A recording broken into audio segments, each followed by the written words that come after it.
세상에 떠도는 기묘한 괴담들. 첫 번째 이야기. 문둥병 환자들이 사는 촌에서 실제로 겪었던 실화괴담.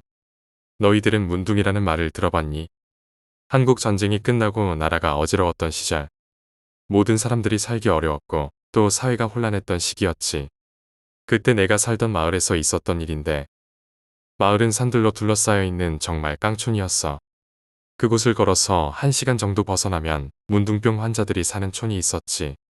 문제는 나를 비롯한 마을 아이들이 다니는 소학교가 있었는데, 학교를 가기 위해서는 꼭 문둥병촌 앞을 지나가야만 했어.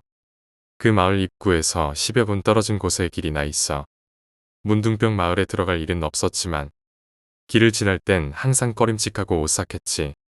왜냐하면 어른들의 말 때문이었어. 그건 문둥이들이 병을 낫게 하기 위해서 아이들을 잡아다 구워 먹는다는 얘기였지. 그래서 그곳을 지나갈 때면 마을 아이들이 모두 모여 함께 갔지만, 역시 그 근처에선 모두 전력 질주를 하여 길을 벗어나곤 했어. 그러던 어느 날 사단이 나고야 말았어. 학교를 파하고 돌아오던 길, 여느 때와 같이 집으로 향했는데, 그 마을 근처 길에서 한 아이가 갑자기 사색이 되어 우리에게 말했지. 저쪽 나무 사이에 두꺼비같이 생긴 사람이 보였다는 거야. 우린 너나 할 것 없이 냅다 뛰었어. 그런데 누군가 어타는 소리와 함께 넘어지는 것 같은 느낌을 받았는데, 정신없이 뛰느라 그런 걸 신경 쓸 겨를이 없었어. 한참 달리다 하나둘 모여 겨우 숨을 돌리고 있었는데, 역시나 한 명이 모자란 거야. K가 문둥이한테 잡혀간 거 아니야? 그 순간 누군가 가쁜 숨을 몰아쉬며 말을 했고, 우린 너무 겁이 났지만 이대로 마을로 돌아가 어른들에게 말하기 전에 친구가 죽을 것만 같았어. 그래서 어디서 그런 용기가 났는지 모르겠지만 조심히 그 마을에 숨어 들어가기로 했지. 의외로 마을로 들어가기까지 너무 수월했고 문둥이들도 보이지 않았지. 그렇게 들어선 마을은 생각보다 끔찍했어. 초가집들로 이루어진 촌락.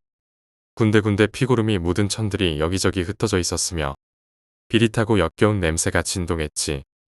그렇게 숨을 죽이고 마을에 들어간 우리는 문둥이들이 솥에 물을 끓이고 그 앞에서 모여있는 것을 목격했는데, 거기엔 K가 없어 보였어. 그들이 언제 우리를 발견할지 모르기 때문에 숨도 제대로 쉬지 못한 채 그 근방을 뒤지던 우리는 항아리들이 모여있는 곳을 발견했고, 그 앞쪽 집은 부엌 같은 느낌이 들었지. 여럿이 움직이면 들킬 우려가 많아 우리 중 가장 나이가 많았던 P와 내가 혼자서 그곳에 가보겠다고 했고, 그들이 눈치채지 못하게 조심조심 발걸음을 옮겼어. 항아리에 다다랐을 때 그 안에 무언가 웅크리고 있는 게 보였지. 그리고 얼마 지나지 않아 우린 그것이 K라는 확신을 가지게 되었어. 그 안에 아이는 고개를 푹 숙이고 있었고, 몸에는 도망가지 못하게 새끼줄로 꼭꼭 묶어놨지만 분명 K가 입고 있던 옷이었고, P가 조용히 말했지. 우리가 왔어. 일어나 가자. 그러나 아무 미동이 없었지. 나는 언제 그 문둥이들이 올지 몰라 주변을 살피고 있었고, P는 초조하고 상황이 급박하여 K의 머리를 잡고 말했지. 뭐해, 빨리 일어나. 그 순간 K의 머리는 원래 있어야 할 몸뚱이를 벗어나 P의 두 손을 따라 솟구쳐 올라왔어. 너무 놀란 P는 K의 머리를 내팽개치고 소리를 지르며 우리 마을을 향해 뛰어갔지. 분명 어느 정도까지 뒤에서 문둥이들이 따라오는 느낌을 받았으나 다행히 우린 마을에 올 수 있었고 어른들에게 상황을 말하며 울부짖었어. 그리고 어른들이 낫 같은 것을 들고 그곳으로 몰려갔고, 후에 들은 건 어른들이 도착하니 문둥이들이 겁이 나 모두 도망가고 없었다는 것과 어른들이 그들을 모두 죽였다는 등의 말이었는데, 어느 것이 사실인지는 모르겠어. 그런데 그것보다 이상한 것은 K의 시신을 찾지 못했다는 거야. 그들이 K를 먹었다면 뼈라도 나와야 하는데 K가 입고 있던 옷이나 뼈 또한 찾지 못한 거지. 아무튼 오랜 시간이 지난 지금도 난 그 일을 잊지 못하고 아마 죽을 때까지도 생각이 나겠지. 지금도 가끔 꿈에서 죽은 K가 슬픈 눈으로 말없이 날 쳐다보고 있으니 말이야. 두 번째 이야기. 좀 있으면 연말인데 우리 여행 안 가? 술 좋아하는 면규가 운을 뗀다. 술도 좋아하고 여행도 좋아하는 성격에 리더십도 있으니 우리 행사의 시작은 항상 면규다. 그래, 내가 그 말 왜 안 하나 했다. 이번엔 어딘데? 이놈은 영진. 술도 좋아하고 말도 웃기게 하는 편이라 같이 놀면 즐겁다. 맞아, 어차피 다 알아보고 왔을 거 알아. 이번엔 어디로 정했냐? 영진의 말을 호성이가 받아준다. 물론 얘도 술 좋아한다. 사실 우린 거의 매일 모이는 멤버인데 술 안 좋아하면 어울리기 힘들 정도로 술을 마셔대거든. 넷 다 백수의 취준생이라 저녁만 되면 모여서 술을 마신다. 일주일에 5번쯤. 거의 매일 마신다고 적게 마시지도 않는다. 매일매일 고주망태. 이러니 술 안 좋아하는 친구들은 어울리기가 힘들지. 덕분에 모이는 건 항상 2, 4명. 한 명 더 있다. 이번엔 민수도 같이 가는 거 어떠냐?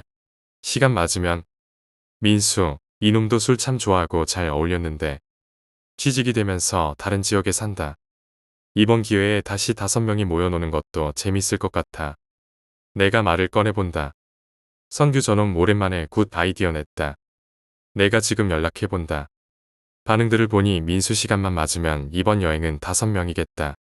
된대. 민수 그날 가능. 좋아. 근데 우리 여행 어디로 가냐고.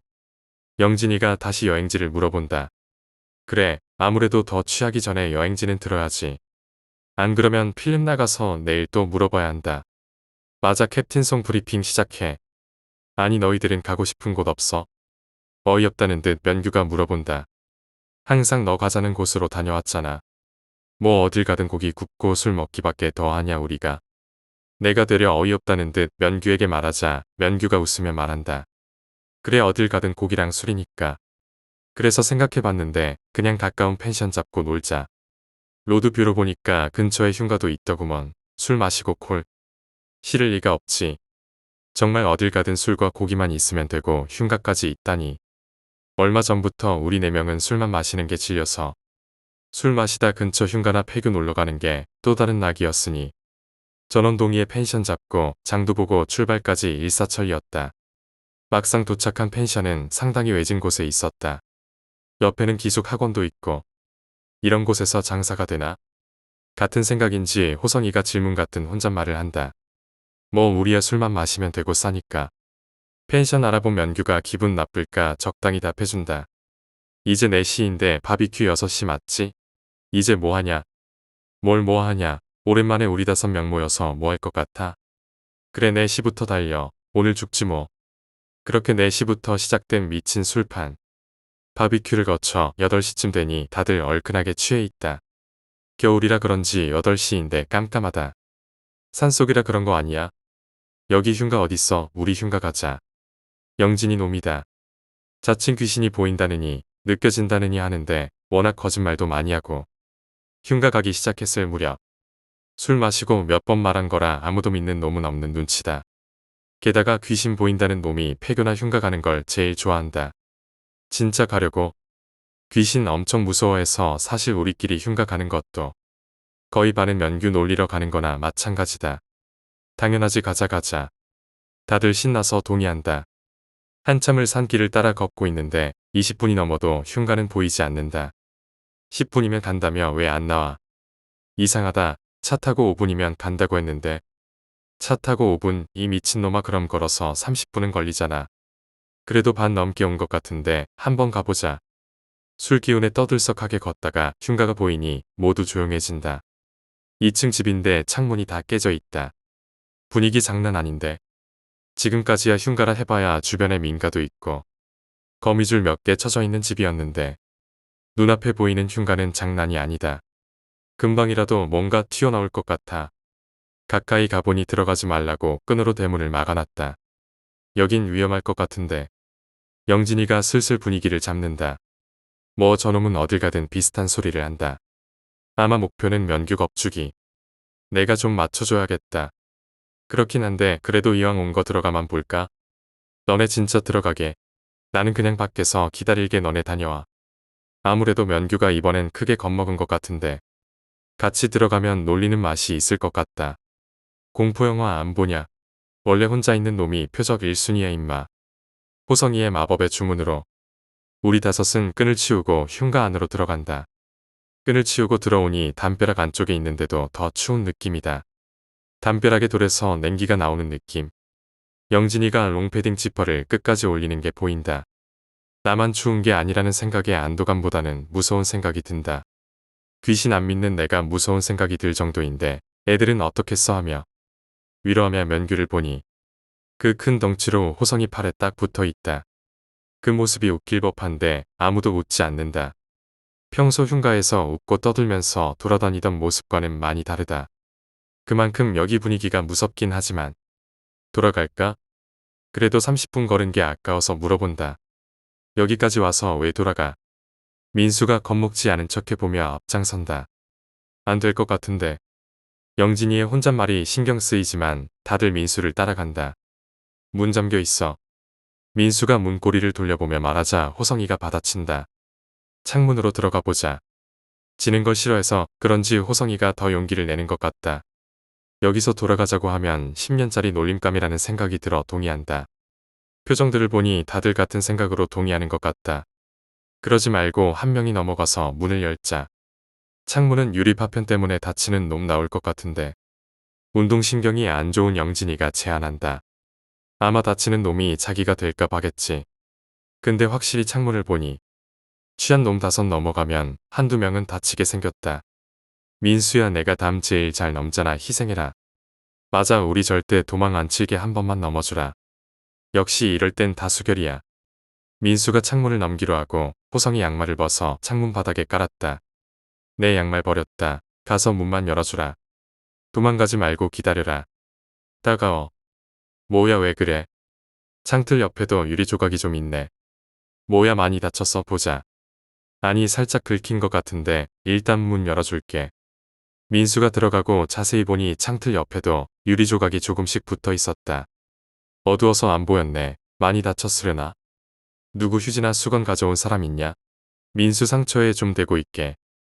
아무도 안 가져왔을 텐데 살짝 긁힌 거라는데 뭐 괜찮겠지. 근데 얘는 왜 이리 문을 안 열어? 자물쇠 같은 걸로 잠겨있나? 민수야 문 안 열려? 아니야 금방 열어줄게 잠시만. 자 들어와. 문 안으로 들어가니 소파같이 조금 큰 가구들은 그대로 남아있다. 먼지가 엄청 쌓이지 않았으면 이사 중인 집 같은데. 아니 더 추운 것 같은데.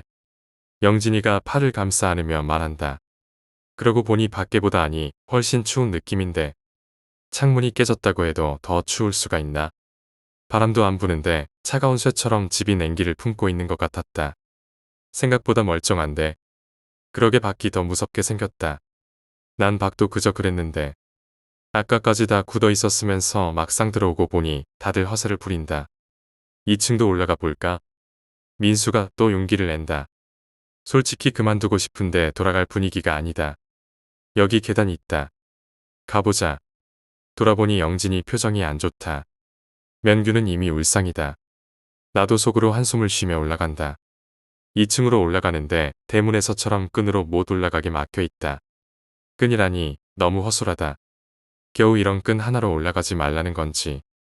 가볍게 넘어 지나가니 2층은 텅텅 비어 있다. 오른쪽으로 가서 방문을 하나씩 열어보는데 텅텅 비어 있는 게 더 으스스하다. 이제 돌아가서 술이나 더 마실까? 좀 깬 것 같은데. 이 정도면 안주거리도 될 듯하고 다들 동의하는 분위기 속에 내려가려는데 면규가 죽는 소리를 내길래 봤더니 복도 왼쪽 끝쪽에 누르스름한 게 둥둥 떠 있다. 내가 폰으로 비춰보자 낙서된 종이 같은 게 붙어 있다. 저게 뭐지? 달마도 같은 건가? 용기를 내서 가보니 민수가 따라온다. 종이가 붙어 있는 곳에 가니 문고리가 보인다. 방문에 붙여둔 건가? 부적 같은데. 낡은 누런 종이에 한자 같은 것이 휘갈기듯 적혀 있다. 내가 암만 귀신을 안 믿는데도 이런 상황은 무서울 수밖에. 민수한테 돌아가자 말하려는데 눈에 이상한 게 들어왔다. 핸드폰 불빛이 바닥을 잠깐 비출 때 다시 보니 바닥에 점점이 작지 않게 물이 떨어져 있다. 물보다 진한 색인데. 민수한테 상처 좀 보여달라고 하려는 순간 민수가 방문을 연다. 소리가 들린 것 같다. 심장이 내려앉는 소리. 동시에 나를 짓누르는 것 같은 느낌. 아니 집 전체가 내려앉는 느낌이다. 위험하다라는 생각이 번쩍 든다. 동시에 눈에 방 안의 모습이 들어온다. 사방이 얼룩이다. 누군가 검은 물감을 듬뿍 먹은 붓을 들고 춤을 춘 것 같다. 문 앞에 붙어있던 부적 같은 것도 드문드문 보인다. 몸이 덜덜 떨리는 게 느껴지고 저쪽에서 기다리고 있는 친구들을 돌아봤다. 자세히는 안 보이는데 다들 손을 내리고 멍하게 나를 보고 있다. 옆을 돌아본다. 민수는 뒷모습을 보이며 방을 보고 서 있다. 그리고 민수 왼쪽 아래 그게 있다. 어린애가 마구 그린 사람 같은 머리털이 없다. 아니 드문드문 선인장처럼 나있다. 애초에 머리털이 날 곳이 없다. 칼로 깊이 깊이 찌른 듯 수십 군데 벌어져 있다. 수박의 악의 어린 칼질을 수십 수백 번 한 모습. 살인지 피인지 뇌수인지 모를 걸쭉한 액체가 천천히 그것의 구멍들에서 흘러나온다. 그것이 민수의 왼쪽 아래에서 아가리 같은 것을 벌리고 있다. 상처에서 나오는 피가 아가리로 흘러들어간다. 살짝 긁힌 상처가 아니다. 피가 줄줄 흐르고 있다. 그것과 눈이 마주친다. 아니 마주친 것 같다. 눈이 있어야 할 부위에는 텅 빈 구멍과 어둠. 흘러나오는 걸쭉한 액체들 뿐이니 순간 비명소리와 도망치는 소리에 정신이 든다. 너무 춥다. 몸이 덜덜덜 떨린다. 도망가야 한다는 생각뿐이다. 민수는 그 자세 그대로 가만히 서 있다. 짧은 그리고 엄청난 고민 끝에 민수를 들쳐매고 뛴다. 뒤돌아서 그것을 확인하고 싶은 생각이 들고 동시에 미쳤다는 생각이 들고 도망가야 한다는 생각이 든다. 구르듯 계단을 내려와 현관문을 열려는데 현관문 안쪽에 수많은 종이들이 보인다. 밖에서 못 봤는데 민수는 봤을 텐데 문을 부수듯 열고 나왔다. 안과는 완전히 다른 세계에 온 듯한 느낌이 든다. 나와서도 한참이나 뛴다. 저쪽에 애들이 보인다. 아주 조금 안심이 되면서 팔다리가 부들부들 떨리는 게 느껴진다. 심장은 미친 듯이 뛰고 있다. 아마 조금 더 뛰었으면 죽었을까? 등에 있는 민수가 무슨 소리를 낸다. 친구들한테 도착해서 그제야 민수를 내려놓고 쓰러진다. 눈을 떠보니 주변이 소란스럽다. 영진이와 호성이는 처음 보는 할아버지랑 무언가 말하고 있고 면규는 전화하고 있다. 동네 사람들인 듯한 할머니와 할아버지 몇이 우리를 보고 뭐라 수군거리고 있다.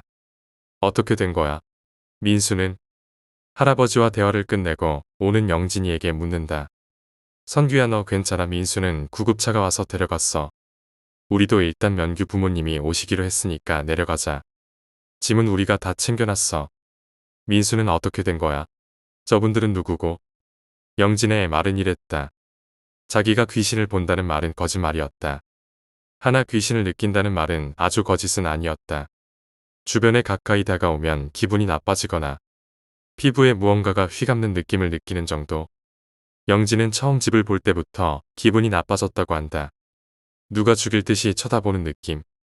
지금까지 다녔던 흉가, 폐교와는 확실히 달랐다. 그러나 느낌이 달랐을 때도 있었고 지금까지 큰 피해를 본 일도 없어서 괜찮을 거라 믿었다. 영적인 분야의 공부를 한 것도 아니었으니 조금 민감한 사람과 다를 바 없었다. 때문에 끈을 넘었을 때도 기분 나쁜 느낌이 조금 더 심해졌을 뿐이어서 별다른 걱정은 안 했는데 현관을 넘어서 느낌이 달라졌다. 공기가 끔찍해졌다고 했다. 몸을 휘감는 공기가 소름이 돋고 따끔거릴 정도였다고 했다. 문제의 2층에서 내가 부적이란 말을 꺼냈을 때 당장 여기서 나가야 한다는 생각이 들었다고 했다. 나가자고 말하려는 순간 민수가 방문을 열었고 다 죽는다라는 생각밖에 안 들었고 도무지 이유를 모르겠는데 모두가 죽을 거라는 생각이 머릿속에서 떠나질 않았다고 했다. 그리고 영진도 그것을 봤다. 처음엔 그것이 자신의 눈에만 보인 줄 알았었고 가장 먼저 도망친 게 영진이었다. 그리고 비명을 지른 것도 너무너무 무서워서 소리 지르면서 도망치면 알아서 다들 나올 거라 생각했다고. 예상대로 다들 도망 나왔고 죽는다라는 느낌이 안 느껴지는 곳까지 와서 있는데 나와 민수가 안 나와서 어떻게 할지 상담하는 중에 내가 민수를 들쳐 업고 나타났다고 한다. 나는 바로 쓰러지고 친구들이 본 민수는 미쳐 있었다. 자기가 혀를 씹어 입에 피가 한가득 고여 드르륵거리고 있는데 한박 웃음을 지으며 팔을 이리저리 흔들어 피를 사방에 튀기고 있었다. 영진이 나를 업고 두 명이 민수를 끌고 내려오는데 그 소란에 마을 주민들이 슬슬 나왔고 곧 이장님이라는 할아버지가 오셔서 이야기를 나눴다고. 이장 할아버지 말로는 빨리 저리든 무당이든 찾아가 보라고만 하셨고 왜 이런 일이 벌어진 건지 우리가 간 곳에 무엇이 있는지는 아무 말도 하지 않으셨다. 곧 면균의 어머니가 오셨고 우리는 급히 짐을 싣고 면규 어머니 친구분이 아는 무당을 찾아갔다. 다들 너무 지치고 힘들었지만 미쳐버린 민수와 우리가 본 그것 때문에 모두 서둘러 무당을 만나 해결하고 싶었다. 12시가 다 되어서 찾아간 무당집은 생각보다 평범했다. 아니 평범하기보다는 옛날 기와집 느낌이었다. 커다란 기와집 말고 그냥 외할머니 사시는 조그만 기와집 같았다. 주변에 민가도 있었고 제발 우리 일을 해결해 줬으면 싶은 마음에 평소엔 믿지도 않는 무당에 대한 기대치를 내가 너무 높여서일까? 아니 냉정하게 생각해봐도 처음 본 무당은 너무 평범했다. TV에서 본 것처럼 화장이 진하지도 않았고 냅다 소리치지도 않았다. 개량 한복을 입은 평범한 아주머니였다. 평범한 인상의 아주머니는 우리 4명을 앉혀두고 차를 마시게 했다. 그리곤 영진이를 보고 말했다. 영매 체질도 아닌 것이 간만 좋네. 눈을 보니 보지는 못할 테고 간신히 끝을 잡아내기는 한데 무지한히 피할 수 있는 불을 건드렸구나. 이 한마디로 내가 그동안 믿지 않던 세상을 믿어버릴 수밖에 없었다. 물론 그곳에서 그것을 본 일까지 해서 지금 봐서는 붙어온 것이 없는데 이 아줌마한테 무슨 일이 있었는지 차근차근 말해줄래? 아주머니가 주신 따뜻한 차와 부드러운 말투에 마음이 편해진다. 우리는 그동안 있던 일, 우리가 본 그것에 대해 말씀드렸고 다 들으신 아주머니는 민수를 봐야 알겠다며 혹시 모르니 하루를 여기서 보내라고 하셨다. 그렇게 무서운 일을 겪고도 거짓말처럼 잠은 왔고 다음 날 민수 어머니와 민수가 함께 왔다. 민수는 넋이 나간 사람처럼 보였다. 입에는 제갈처럼 입을 못 닫게 하는 기구가 있었고 팔다리를 계속 흔들어댔다. 다행히 무당 아주머니 앞에 있을 땐 조금 얌전해졌지만 우리는 아주머니 옆에 죄인처럼 서 있었고 아주머니는 민수를 보고 고개를 저으셨다. 무주귀야. 피를 받아먹어서 나도 어쩔 수가 없어. 굿을 해도 입안 가득 피를 물고 있으니 귀신 밥을 받아먹겠나. 절에가 천도제를 받으려 해도 무주귀가 관욕을 하겠나. 피 물고 음양이 가능하겠나. 힘들 거야. 한참을 울던 민수 어머니가 민수를 데려가고 무당 아주머니는 우리를 불러 말씀하셨다. 너희들은 괜찮을 거다. 저 친구가 가져간 거야. 혹시 모르니 나 아는 곳에 3개월만 머물다 내려오거라. 그렇게 우리는 소개받은 곳에 갔다. 소개받은 곳이 절이라 처음엔 놀라긴 했지만 민수를 보고 겁에 질려 있던 우리는 이곳에서 지낼 수밖에 없었다. 절은 생각보다 지낼 만했었고 무엇보다 약속한 날 전에 내려갔을 때 그것을 볼까 공포 때문에 내려갈 생각도 하지 못했다. 우리는 그곳에서 술, 담배, 고기까지 끊고 3개월 조금 넘은 배기를 채우고 내려왔다. 그리고 우리에겐 아무 일도 일어나지 않았다.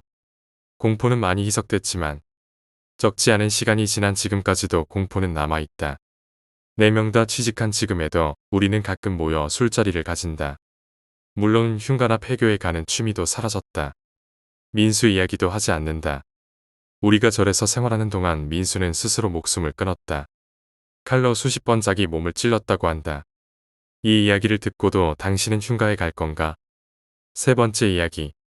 대학서 만난 친구 P와 S, P의 여자친구 K 그리고 나. 우리는 과거 내가 살던 시골 마을에 휴가 겸 놀러 가기로 했다. 별로 볼거리가 있거나 특출난 지역은 아니지만 그래도 조용하고 아름다운 계곡이 있어. 근처 지역에서는 피서지로 항상 거론되는 지역이다. 면허가 없던 나와 내 친구들은 차로 가면 4시간쯤 걸리고 기차는 한 방에 갈 수 없고 중간에 버스로 2번 갈아타야 해서 동아리방에서 서로 머리를 맞대고 고민 중이었다. 수많은 짐을 들고 지구 기차와 버스를 탄다. 우리 아빠 차를 빌려서 유일하게 면허가 있는 P의 여자친구 K에게 도박 운전을 부탁한다. 둘 다 좋은 선택지는 아니었기에 한참 이러쿵저러쿵 조금 원성이 커져 있을 때 동방에 있던 동아리 선배 엘리다가와 제안을 해왔다. 내 스타렉스로 갈래? 나도 껴줘. 내가 운전할게. 우리는 뜻밖의 제안이었지만 거기까지 어떻게 가느냐. 골머리를 앓고 있던 중이었으므로 잠시 고민 후 승낙하였다. 며칠 뒤 우리는 선배의 차에 술과 고기 등등을 싣고 고향 마을로 출발했다. 나는 운전하는 선배 옆자리에 앉아 내내 실없는 소리를 주고받았고 뒤에 앉은 S와 P, K들은 출발하자마자 잠들어 버렸다. 한참을 달려 우리는 오전 11시쯤 묵기로 한 친척 어르신의 민박업소에 도착했다. 나는 내리자마자 오랜만에 뵙는 어른분들께 인사해야 한다며 친척 어르신 손에 이끌려 마을 순회를 해야 했고 다른 사람들은 그동안 가져온 짐 정리하고 있겠다고 했다. 마을 경로당에 가서 인사도 좀 드리고 이모 할머니도 뵙고 그래. 마을회관에 가서 정신없이 여기저기. 솔직히 뭐가 뭔지 누가 누군지도 모르며 인사하기 바빴다. 어르신들도 20분쯤 지나자 나에 대해 흥미를 잃고 제각기 삼삼오오 모여 본인들 하시던 일하기 바빴고 그제야 이모 할머니랑 단둘이 마주하였다. 할머니 잘 계셨어요? 저예요. 에이 오랜만에 와서 죄송해요. 괜찮다 괜찮아 우리 에이 많이 컸네. 이제 장가 가야겠다. 언제 일이 컸을까. 할머니는 내 손을 꼭 잡고 한참을 바라보았다. 우리 에이 친구들이랑 놀러 왔다 그랬지. 용돈 줘야겠다. 친구들이랑 더운데 아이스크림이라도 사 먹어라. 아니에요. 저 먹을 거 다 사왔고 부모님이 용돈도 챙겨주셨어요. 괜찮아요. 조금의 실랑이가 있고 옆에 계시는 할머니 친구분이 가세하셨다. 할미가 이쁘다고 주는데 받아 얼른. 이럴 땐 그냥 고맙습니다 하는 거야. 안 받으면 할머니 오히려 섭섭해해. 냉큼 주머니에 넣어. 할머니가 옷 주머니에 거의 쑤셔 박으시듯 넣은 5만 원을 받았다. 그 후에도 온갖 간식을 먹으며 이런저런 얘기. 사촌들 얘기, 동네에서 어릴 적 놀던 얘기하다 보니 어쩌다 소 키우던 김씨네 집 얘기가 나왔다. 계곡 가는 길에 김씨네 기억하지? 거기 길로는 가지마. 네? 무슨 일이 있어요? 별건 아니고 김씨 아저씨가 폐암으로 죽고 한참 비어 있어서 길도 험해지고 지난주에 웬 노숙자 하나다 거기서 발견됐어. 경찰들 말로는 별건 아니고 그냥 자다 죽은 것 같다는데 그래도 죽은 지 한참 돼서 발견이 돼가지고 아직도 냄새며 뭐며 말도 못해. 계곡 갈 거면 그 길 말고 다른 길로 가. 내 정신 좀 봐 놀러 왔다는 애 붙잡고. 어서 가봐. 집에 올라가기 전에 들르는 거 잊지 말고. 나중에 또 들를게요. 할머니 안녕히 계세요. 또다시 마을 회관에 계신 어르신분들께 인사 투어를 마치고 1시가 다 되어갈 때쯤 겨우 민박집 숙소로 돌아올 수 있었다. 이미 좀 지친 것 같다. S와 선배 그리고 P와 K는 이미 친척분이 내준 점심을 먹고 물놀이 갈 채비가 한창이었다. 나도 따라서 간단히 물놀이 용품을 챙겨 모두 계곡으로 향하였다. 마을에서 계곡을 향하는 길은 중간쯤에서 두 갈래로 나뉘는데 하나는 계곡 상류로 향하는 길, 다른 하나 김씨 아저씨 집을 지나는 계곡 하류로 바로 가는 길. 나는 일행들에게 대충 상황을 설명하고 첫 번째 길을 통해 계곡에 도착했다. 우리는 도착하자마자 돗자리를 대충 평평한 곳에 깔고 바로 계곡에 들어가 한참을 놀았다. 해가 떨어지기 직전까지 놀다 지친 몸을 이끌고 겨우 숙소에 도착했다. P와 K가 한 방, 나 S 그리고 선배 셋이서 한 방이었다. 도착하자마자 좀 쉬자며 각자 방에 들어가 골아떨어졌다. 한잠 자고 배고파서 깨어나니 다들 마찬가지였는 듯 하나둘 깨어났다. 우리는 마당 평상에서 집으로 가시기 전 친척 어른이 펴주고 간 모깃불을 놓고 가져온 음식들을 꺼내 먹기로 했다. 가스버너에 고기로 시작해서 라면으로 끝나는 성찬이 끝나고 가져온 술을 마시며 두런두런 얘기를 나눴다. 도시의 밤과 달리 아직 11시밖에 안 되었건만 아무것도 할 것 없는 깜깜한 시골에서 도시에 적응된 사람들은 적응하기 힘들었다. 우리는 심심함에 연거푸 술을 마셨다. 그러다 S가 물었다. 아까 계곡 올라갈 때 했던 노숙자 얘기는 뭐야? 별거는 아니고 가는 길에 빈집 하나 있는데 거기서 자다가 죽었대. 근데 좀 한참 뒤에 발견돼서 냄새나 흔적이 남았다네. 선배가 취기가 오른 목소리로 제안했다. 우리 가보자. 라고 선배가 말했다. 걷길 왜 가요? 라고 P가 묻자 선배가 아닌 K가 대답했다. 뭐 어때 할 것도 없고 아까 잤더니 잠도 안 오고. 나 그런데 한 번도 못 봤는데 솔직히 궁금해. 선배가 동조했다. 맞아. 언제 이런 기회가 있겠어. 사람 죽은 빈집이라니 완전 담력 테스트네. 근데 거기 사람 안 다닌 지 오래돼서 길도 험하고 손전등도 없고. 내가 부정적인 뜻을 내비치자 선배와 K는 뭐가 괜찮은지 모르겠지만 계속 괜찮아 괜찮아 하며 나를 일으켜 세웠다. 손전등은 핸드폰으로 하면 되지. 라고 말하며 S도 이미 흥미가 생긴 듯 길을 나설 채비를 하는 것 같아 보였다. 선배와 K는 나를 이끌고 S는 뒤따르며 대문을 나섰다. P는 못마땅해 보이는 얼굴로 K 옆에 따라왔다. 껌껌한 시골길을 핸드폰 조명에 의지하여 도착한 갈림길 초입은 더욱 험해 보였다. 선배와 K는 술 기운인지 진짜 신이 난 건지 풀숲 무성한 길을 성큼성큼 걸어 나갔다. 옛길의 흔적은 남아있었기에 그들이 앞장서 걸었고 나와 S, P는 조금 뒤에서 어쩔 수 없다는 표정으로 따라갔다. 다리에 닿는 풀은 근질거리고 길은 온통 그런 풀 투성이이고 깜깜한 시골 산길의 조명이라고는 각자 핸드폰뿐인 지금. 대체 뭐하는 걸까? 회의감에 빠져들 때쯤 앞쪽에서 불어오는 바람에 뭔가 이상한 냄새가 나기 시작했다. 하수구 냄새, 상한 달걀 냄새, 길을 걸으면 걸을수록 냄새는 달라졌다. 생선 썩는 냄새, 조금 더 걸으면 이젠 말로 형언할 수 없는 냄새. 이게 할머니들이 얘기한 그거구나. 굳이 다른 길로 가라 그런 이유를 알겠어. 진짜 지독하네. 이 정도면 아직 시체 안 치운 거 아닐까? 생각이 들 정도였다. 앞서 나가던 선배와 K도 냄새 때문인지 집 대문으로 보이는 곳에서 주저하고 있었다. 이내 합류한 우리는 그냥 돌아갈까? 라고 S가 말했다. 그래 그냥 가자. 이런 거 봐서 뭐해. 들어가 보자. 다 왔으니까 온 김에 들어가 보자.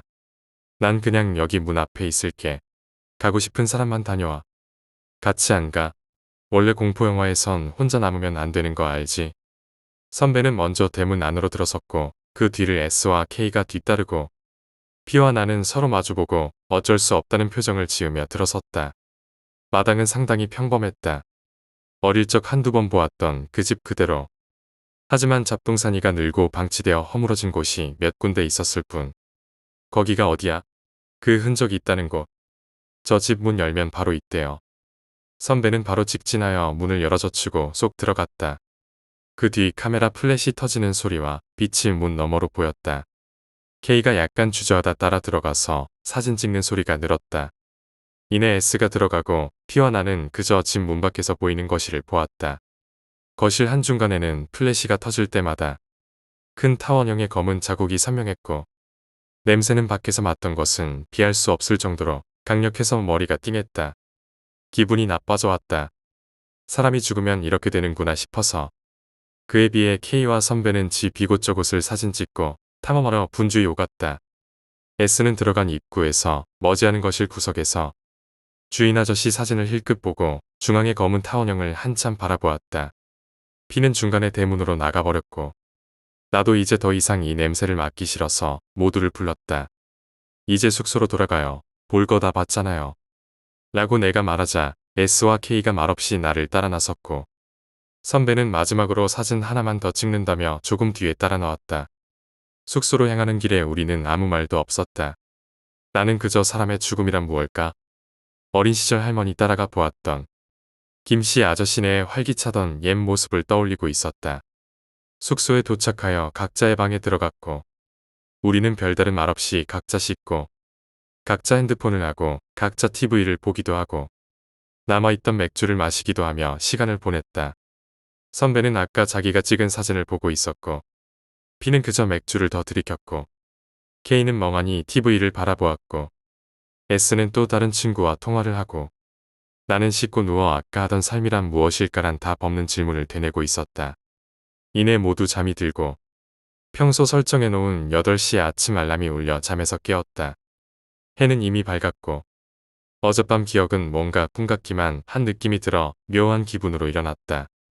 일어나 보니 선배는 벌써 일어나 나간 것 같고 S는 아직 자고 있었다.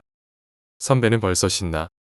나는 대충 눈 비비며 핸드폰을 보고 있는데 문득 선배가 1시간 동안 방으로 들어오지 않았다는 생각이 들었다.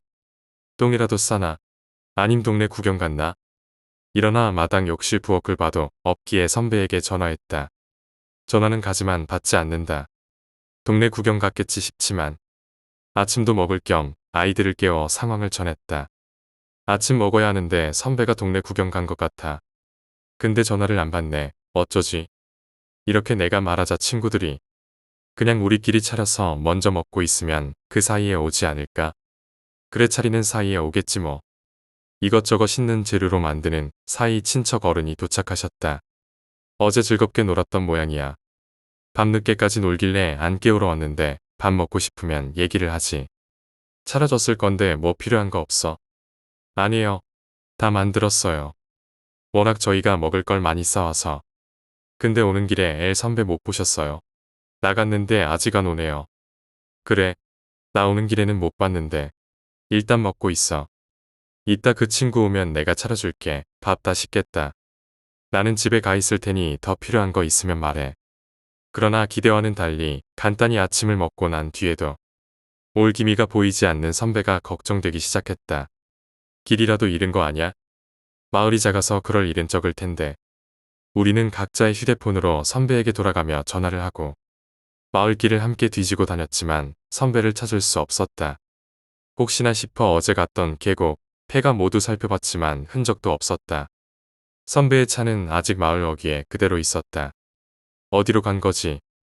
우리는 경찰을 부르고 기다리며 친척 아저씨의 도움으로 마을 방송으로 선배를 찾는 방송도 내보내었다. 경찰이 도착하여 나는 경찰차를 타고 파출소의 상황을 설명했다. 우리는 어제 다 같이 피서를 왔고 밤에 잠들 때엔 분명 있었는데 일어나고 보니 나간 흔적만 있고 돌아오지도 않고 전화도 받지 않는다고. 경찰은 기다려보자는 말만 되풀이했다. 일단 실종 신고부터 적고 기다려보자고. 아무런 도움도 받지 못하고 밤이 되어 민박집으로 돌아온 나는 S에게서 뜻밖의 소리를 들었다. 핸드폰 방 안에 있던 옷 주머니에 있었어. 이해가 되지 않는다. 전화는 방전되어 있어서 충전기를 꽂고 전원을 켰다. 연락처를 뒤져 선배의 가족에게 연락했다. 사정을 설명하고 와달라고. 선배의 어머니와 형은 사색이 되어 새벽에 도착했고 나는 또 설명했다. 내가 선배 어머니에게 설명하는 사이 선배의 형은 선배의 휴대폰을 보고 혹시나 단서가 될 게 있는지 찾는 듯 보였다. 그런데 선배 L의 형. A야 여기 사진에 없는데. 뭐가요? 어제 너희들이 폐가에서 찍었다는 사진. 계곡에서 찍힌 건 있는데. 네 말로는 L이 사진을 제일 많이 찍었다며. K랑 선배가 제일 많이 찍었어요. 이상하다. 저 K씨 어제 찍었다는 폐가 사진 볼 수 있을까요? 선배의 형은 우리에게도 의심을 품은 듯했다. K는 선뜻 폰을 내밀어 사진첩을 보여주었다. 거기엔 언뜻언뜻 스쳐 지나가며 핸드폰으로 사진 찍는데 심취한 듯한 선배의 모습이 찍혀 있었다. 선배의 형은 민박집 이곳저곳을 둘러보며 우리와 마찬가지로 이제 더 이상 뭐가 뭔지 모르겠다는 표정이었다. 우리는 다 함께 파출소로 향했고 선배의 어머니는 눈물을 흘려가며 제발 아들 좀 찾아달라고. 혹시 길을 잃었을지 모르니 산도 찾고 근처 수색을 해달라 하셨다. 우리도 없어진 게 어제고 빨리 찾아야 된다고. 수색해주지 않으면 안 된다고 방송사를 부르겠다. 인터넷에 글을 쓰겠다. 수색해주지 않으면 여기서 나가지 않겠다 등등. 별의별 협박과 말도 안 되는 억지로 경찰에게서 할 수 있는 조치를 다해보겠다는 약속을 듣고 왔다. 3일째 아침 수색대가 꾸려졌다는 이야기를 듣고 우리는 떨어지지 않는 발걸음으로 버스를 타고 학교로 복귀했다. 매일 선배의 형 아니면 친척 어른을 통해 친척 사항을 듣고 있지만 10일째 아무런 소식이 없다. 대대적인 수색은 이미 허탕을 치고 끝났고 이젠 마을 분들과 선배의 가족만이 남아 매일 조금씩 구역을 나눠 혹시나 빠뜨린 곳이 있을까 찾아보는 중이다. 선배의 차는 아직 마을 어귀에 그대로 있다. 그리고 한 달 뒤 어제 연락이 왔다. 선배의 시신을 찾았다고. 찾고 또 찾았던 그가 이미 죽은 지 꽤 되어 폐가의 검은 타원 위에서 발견되었다고. 죽은 지 꽤 된 것 같고 날씨가 더워서 발견했을 때 그 또한 검은 웅덩이가 되어 있었다고. 제일 첫날 우리 모두는 그가 거기에 없는 걸 보았다. 다음 날 우리와 경찰과 모두는 그곳을 방 하나하나 다 확인했었다. 그리고 며칠 뒤 대대적인 수색을 하며 또 집 이곳저곳 허물며 하수도 창고 등등 다 확인했다. 그런데 선배는 그 집 거실 한복판에서 나타났다. 이미 짙은 시치로 인해 누구도 그가 이미 3번이나 확인한 장소에서 검은 웅덩이가 되어가는 것을 몰랐다. 그리고 작년 봄 K는 P와 헤어졌고 K가 유학 간다는 소식과 함께 마지막으로 놀러간 바닷가 해안도로에서 교통사고로 죽었다는 소식을 하루 차이로 들었다. K의 사고 당시 절단된 목이 튕겨 운 없이 바다에 빠졌고 못 찾아서 그녀 집에서는 목 없이 장례를 치렀다고 한다. 그녀의 일부도 아무도 모르는 곳에서 썩어갈 것이다. 그래도 바다니까 검은 웅덩이가 되진 않겠지. S는 다니던 아르바이트에서 기계에 손이 끼어 오른손이 몇 군데 잘렸다고 전해 들었다.